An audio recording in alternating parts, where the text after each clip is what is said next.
আবু দাউদ শরীফের একটি হাদিসের অর্থ হযরত আবু হুরায়রা রাদিয়াল্লাহু তাআলা আনহু হইতে বর্ণিত আছে যে রাসূলুল্লাহ সাল্লাল্লাহু আলাইহি ওয়াসাল্লাম ইরশাদ করিয়াছেন, মুয়াজ্জিনের গুনাহ ওই স্থান পর্যন্ত মাফ করিয়া দেওয়া হয় যে স্থান পর্যন্ত তাহার আযানের আওয়াজ পৌঁছায়। অর্থাৎ যদি এত দূর পর্যন্ত জায়গা তাহার গুনাহ দ্বারা ভরিয়া যায় তবুও সমুদয় গুনাহ মাফ করিয়া দেওয়া হয়। সুবহানাল্লাহ। প্রাণী ও নিষ্প্রাণ যাহারাই মুয়াজ্জিনের আওয়াজ শুনিতে পায় তাহারা সকলেই কিয়ামতের দিন তাহার পক্ষে সাক্ষ্য দান করিবে।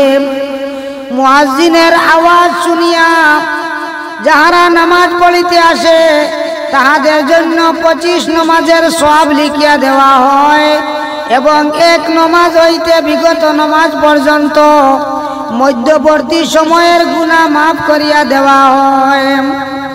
ফায়দা, কোন উলামাদের মতে 25 নমাজের সওয়াব মুয়াজ্জিনের জন্য এবং তাহার এক আযান হইতে বিগত আযান পর্যন্ত মধ্যবর্তী গুনাহ সমূহ মাফ হইয়া যায়। সুবহানাল্লাহ। অন্য হাদিসে হযরত আব্দুল্লাহ ইবনে ওমর রাদিয়াল্লাহু তাআলা আনহু হইতে বর্ণিত আছে যে রাসূলুল্লাহ সাল্লাল্লাহু আলাইহি ওয়াসাল্লাম ইরশাদ করিয়াছেন, যে স্থান পর্যন্ত মুয়াজ্জিনের আওয়াজ পৌঁছে সে স্থান পর্যন্ত তাহার মাগফিরাত করিয়া দেওয়া হয়। সুবহানাল্লাহ।